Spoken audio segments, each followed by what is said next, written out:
పెద్ద first glimpse ఎలా అనిపించింది అన్న? పెద్ద ఫస్ట్ గ్లిమ్స్ చాలా బాగుందన్న.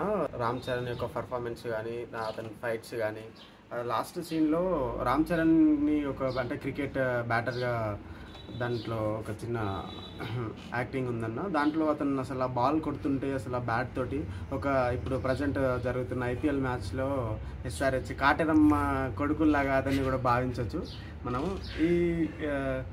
మన ఇప్పుడు పెద్ద సినిమా చూసుకుంటే అన్న కొంచెం సిమిలర్గా రంగస్థలంలానే ఉంది, పర్లేదు. అంటే మేబీ గేమ్ చేంజ్ అయిన తర్వాత ఒక మంచి హిట్ని కొడతాడని అనుకోవచ్చు మనము. ఇప్పటికైతే బాగానే ఉందన్న. ప్రజెంట్ అయితే ఈ గ్లిమ్స్ చూసి అయితే కొంచెం అంటే సినిమా హిట్ అవ్వచ్చు అని అనుకోవచ్చు మనము. సో బుచ్చిబాబు సన్న ఉప్పెన తర్వాత ఈ సినిమా తీస్తున్నారు, ఎలాంటి ఎక్స్పెక్టేషన్ ఉన్నాయి మీకు? ఇప్పటికైతే అంటే గేమ్ చేంజర్ తర్వాత రామ్ చరణ్కి ఒక మంచి అంటే పేరు కానీ, మంచి అంటే హిట్, ఒక బ్లాక్ బస్టర్ మూవీలేగా ఇది. బుచ్చిబాబు అంటే అతను డైరెక్టర్ తోటి మంచిగా సినిమా హిట్ కొడతాను అనుకుంటున్నాము. ఇప్పటికైతే టీజర్ తోటి అయితే గ్లిమ్స్ మంచిగానే ఉందన్న.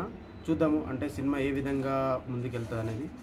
సో ఆయన దూకుతారు కదా, అక్కడ మీకు చిరుతపులి విజువల్స్ ఏమైనా కనబడ్డాయా మీకు? అసలు ఆ దూకుడు మామూలు విషయం కదన్న. ఒక ఆర్ఆర్ సినిమాలో అతను ఒక ఎన్టీఆర్ యొక్క పర్ఫార్మెన్స్ అడవిలో చూస్తుంటాం కదా మనము. అంటే ఒక తర్వాత మళ్ళీ ఎన్టీఆర్ ఉండి తర్వాత మళ్ళీ అంటే పులి మీదకి దాడికి మళ్ళీ పాల్పడడానికి ఆ ఎమోషన్స్ అట్లా కనిపించినాయి అన్న దాంట్లో.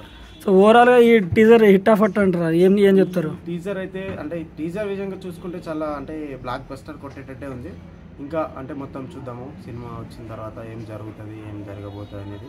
ఒక గేమ్ చేంజర్ తర్వాత మంచి హిట్ బ్లాక్ బస్టర్ మూవీ లేగా మిగిలిపోతుంది రామ్ చరణ్ అని నేను అనుకుంటున్నాను. ఓకే, సన్నింగ్ ఆఫ్ నారాజుతో రివ్యూస్.